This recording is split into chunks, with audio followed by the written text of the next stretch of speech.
Okay, so this is going to be an example of a coil problem for you. It is different than the one that is demonstrated in the textbook, and it is also different from the actual homework problem. So that way you can see the same type of situation in three different examples. So for this problem, I've given you a cylinder that is 20 inches tall with a circumference of 8 inches. And our question is, how much ribbon is needed to wrap around the cylinder 4 times? That means we need 4 individual coils. Those coils are the red lines that you'll see around my cylinder here. Those represent the ribbon that I want to decorate with. So what happens when I take a cylinder and cut it along one of its lateral faces here, right up and down here, we'll be able to lay it out and form a rectangle. So each of the coils that are in red here are actually represented by these little diagonal lines that go across. So that's where those coils are landing in my rectangle. So the flattened cylinder is this glorious rectangle. The length of the rectangle will be equal to the height of our cylinder, and the width of our rectangle, this 8, is actually the circumference of our cylinder. That means the distance from one point on the circle all the way around. Okay, and that's where that measurement, that dimension of 8 comes from. So you might be noticing the 5s that are along the right-hand side here. How I found those was that each of these coils that are going diagonally are evenly spaced, which means each measure from this point to this point, from that point to this point, and from here to there, and then down to there would have to be equal.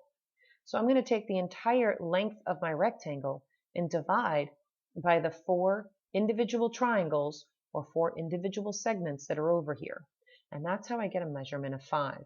So each of these segments has a height of 5 or a length of 5. Now what you hopefully will also see is that these are all right triangles in here. So this is a little right angle in here, this is a little right angle, this is a little right angle, and this is a little right angle. And they all are exactly the same size. All 4 of them have dimensions of 5 by 8, and then the third missing side is the length of the coil that goes across my cylinder. So what I'm going to do is then take my select object tool, and I'm going to take one of these triangles out of my rectangle. And that's going to allow me to work with it a little bit easier, separate from this big rectangle. So remember, this measurement was 5, which means this is also still 5. This is also still a right angle, and this dimension here is 8, which means this length is also 8. The missing dimension is my hypotenuse. This is the C in my Pythagorean theorem. And so now I can use my Pythagorean theorem to find this dimension.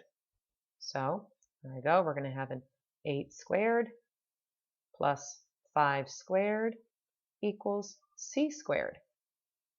8 squared is 64, plus 5 squared is 25, and that equals C squared. When I add 64 and 25, I will get 89. That equals my C squared. And now I'll take the square root of both sides, and I will get approximately 9.4, and that is my measurement for C. What that means is the diagonal across all of these triangles is going to be a measure of 9.4, which also means each one of these individual coils as it wraps around my cylinder is going to be 9.4. So I know one coil will equal 9.4.